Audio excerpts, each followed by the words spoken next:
عمر روز رات کو کام سے دیر سے واپس آتا تھا اور ہر رات ایک ہی ٹرین پکڑتا تھا، لیکن اس نے ایک عجیب بات نوٹس کی تھی۔ روز ایک ہی لڑکی اس کے سامنے والی سیٹ پر بیٹھتی تھی، سفید کپڑے، ہاتھ میں کتاب اور مکمل خاموشی۔ وہ کبھی کسی سے بات نہیں کرتی تھی، صرف کھڑکی سے باہر دیکھتی رہتی۔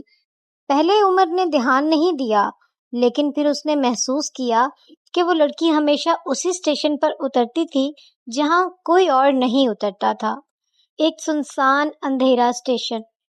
ایک رات کیوریوسٹی میں عمر بھی اسی اسٹیشن پر اتر گیا، لیکن جیسے ہی دروازہ کھلا لڑکی غائب تھی، پلیٹ فارم خالی، صرف ٹھنڈی ہوا۔ عمر حیران رہ گیا۔ اگلے دن پھر وہی ہوا، لڑکی ٹرین میں موجود لیکن اسٹیشن پر پہنچتے ہی غائب۔ اب عمر کے دل میں سوال بڑھتے جا رہے تھے۔ آخر ایک رات اس نے ہمت کر کے اس سے بات کی۔ آپ روز یہاں آتی ہیں؟ لڑکی نے پہلی بار اس کی طرف دیکھا۔ اور آپ روز مجھے نوٹس کرتے ہیں؟ عمر ہلکا سا شرما گیا۔ اصل میں ہاں، لڑکی مسکرائی۔ کچھ لوگ جلدی میں ہوتے ہیں اور کچھ لوگوں کو دیکھنے کے لیے وقت نکالنا پڑتا ہے۔ عمر خاموش ہو گیا۔ پھر اس نے پوچھا، آپ اسی خالی اسٹیشن پر کیوں اترتی ہیں؟ لڑکی چند لمحے خاموش رہی، پھر بولی، میں کسی کا انتظار کرتی ہوں۔ کون؟ جس نے آنے کا وعدہ کیا تھا۔ ٹرین رک گئی، وہی سنسان اسٹیشن۔ اس بار لڑکی اتری اور پہلی بار عمر بھی اس کے ساتھ چلنے لگا۔ پلیٹ فارم کے آخر میں ایک پرانی بینچ تھی، لڑکی وہاں جا کر رک گئی۔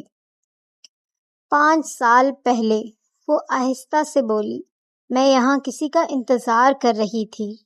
پھر وہ نہیں آیا۔ عمر خاموشی سے سن رہا تھا۔ لڑکی ہلکا سا مسکرائی۔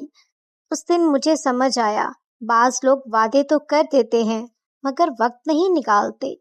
ہوا آہستہ آہستہ چل رہی تھی۔ عمر نے پوچھا، پھر آپ آج بھی کیوں آتی ہیں؟ لڑکی نے پہلی بار اس کی آنکھوں میں دیکھا۔ شاید دل کو امید چھوڑنے میں وقت لگتا ہے۔ یہ سن کر عمر کے دل میں عجیب سی اداسی اتر گئی۔ اچانک ٹرین کے جانے کا اناؤنسمنٹ ہوا۔ عمر نے جلدی سے کہا، چلیں، ٹرین نکل جائے گی۔ لیکن لڑکی مسکرا دی، میری ٹرین تو کافی پہلے جا چکی ہے۔ عمر سمجھ نہ سکا، مطلب؟ لڑکی نے سامنے دیوار کی طرف اشارہ کیا، وہاں ایک پرانی تصویر لگی تھی۔ عمر قریب گیا اور اس کی سانس رک گئی۔ تصویر میں وہی لڑکی تھی۔ نیچے لکھا تھا، عائشہ 5 سال پہلے اسی اسٹیشن پر حادثے میں وفات پا گئی۔